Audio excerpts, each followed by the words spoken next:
Hi, everyone. Welcome to Digital Champions. I'm your host, Charlene Shirk, and we have the opportunity to speak to some of the most innovative thinkers in the digital space. And joining us from Orlando, Florida is Brody Vinson of Vinson Digital Marketing. Brody, thank you so much for joining us today on Digital Champions. Absolutely. Great to talk to you, Charlene. So tell us what you're doing over there at Vinson Digital Marketing. Yeah, so we have a few different services that we provide, and it's broken up into four core services. So that's going to be website design. So we build out websites, and we like to focus on small businesses primarily. So kind of helping take a successful small business and bring it into the digital space in a way that the business can scale up operations and really show themselves on a digital scale that they haven't yet figured out how to do when they have a successful kind of a business going already, from referrals and word of mouth and that sort of thing. So on the website design, that's really what we focus on there, marketing an existing business.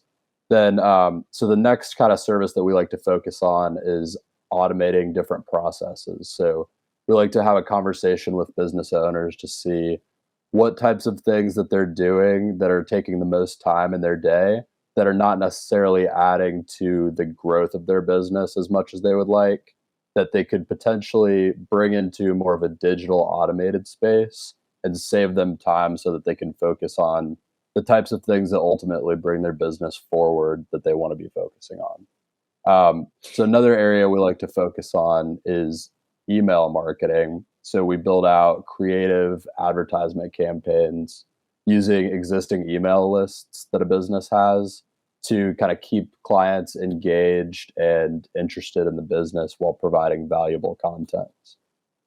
And then the last one that we would focus on. Oh, sorry to interrupt. Go ahead. Go ahead. No, you got a last And one. then, the fourth kind of core service that we focus on would be lead generation. So a lot of times that's building out comprehensive advertisement campaigns, a lot of time using pay-per-click advertising through something like Google Ads or doing Facebook ads, just to try to take the customer segment and market that a business is doing best in and bring that to a larger scale and bring them more qualified leads so that they can save time in the sales process and really focus on the types of customers that have proven to be the best for their business. I love how you walked us through your process because it's a very methodical process in the way that you've structured it, because it really makes sense to start here and here. With so many people, now we're in this resignation nation and people are starting their businesses. Man, you've really got a great niche focusing on small businesses because it's what so many of people are trying to launch on their own. What is the pain point, though, that you see businesses coming to you with, whether they're new or whether they're existing? Because I can see you talking to them about, I don't know about you, but I've had these conversations with my marketing clients. How's your email list?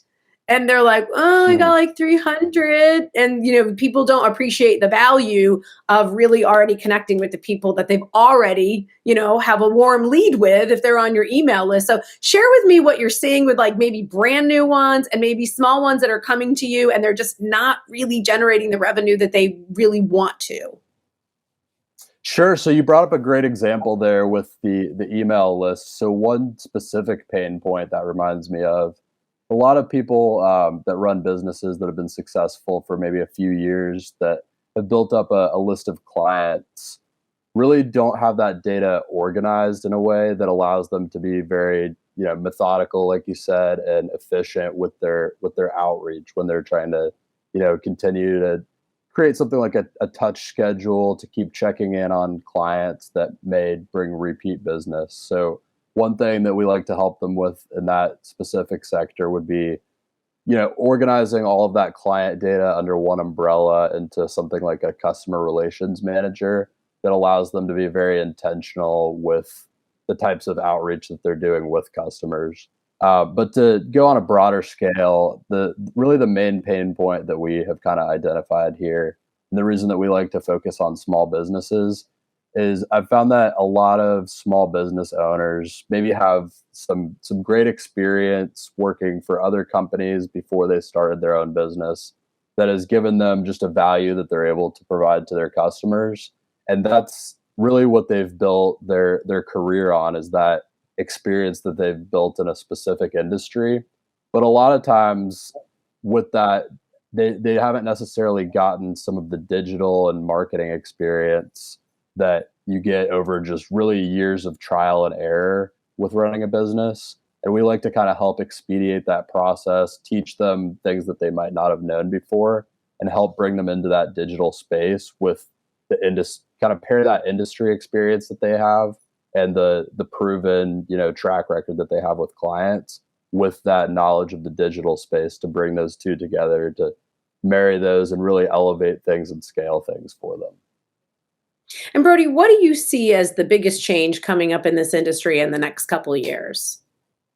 Yeah, great question. So I recently wrote a piece on this is something very kind of at the precipice of technology and digital marketing as I see it, kind of a new development over the last couple of years. But I wrote a piece on how the 5 ways that I see virtual reality and augmented reality really changing advertising over the next 5 years. And I think that's going to be one of the biggest conversations that's had this year and then in the next 5 years about advertising. It's going to be kind of a drastic change that, unlike many that I think we've seen recently. Now, this is the part in the show where we ask you for your best tip, but I see that you have a best business launch practices ebook. So, can you give us one of your best tips out of your ebook? Sure. So I would say one of the biggest ones is just, if you have a business idea and you really don't know where to start, just start anywhere. I mean, I've talked to so many people about business ideas where they think that they have to have this grand plan together before they start doing anything. But really, it could be as simple as writing down a list of potential people that might be interested in your product. It doesn't have to be some grand kind of plan that you put together. Just take the first step, do something, and things will kind of build from there. With the example of just making a list of people you could reach out to. From there, maybe you develop that into a full contact list with contact information. And then you've got the basis of really what could become a customer relations manager that you could be reaching out to regularly. So just take a step and start somewhere would be my biggest tip. Yeah, do something every day that moves your business forward. And now, Brody, before we let you go, I thought I was seeing things at first, but then I saw it again. Who's the furry friend that's been walking behind you? Let me see if I can get him to come over. That's my dog, Sonny. Sonny, come here, buddy. Here. I'll give you a little peek out. He's hanging out over there in the corner. He's my golden retriever. Oh, isn't that the beauty about having a home op business, that you can have your furry friends with you? Best coworkers ever. Absolutely. He really keeps things running smooth around here. Well, Brody, thank you so much for making the time today to share your thoughts with us on Digital Champions. It's been a pleasure. Absolutely. It's been a pleasure talking to you, Charlene. Really appreciate it. All right. Thank you. And hey, folks, if you are a new business or an established small business, check out their website. They've got a ton of just great value. And they've got that ebook as well, as I mentioned. And you can check them out by first going to dailyadbrief.com. Well, I'm your host, Charlene Shirk. Thank you so much for joining us for this episode of Digital Champions. And we look forward to learning something new with you next time.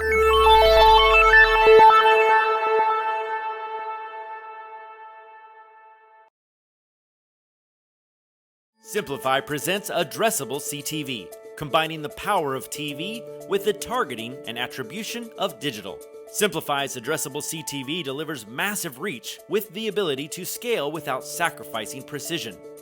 TV buyers can generate incremental reach with household-level targeting, frequency controls, reporting, and insights. To learn more about Simplify's Addressable CTV and what it can do for your clients, visit simply.fi.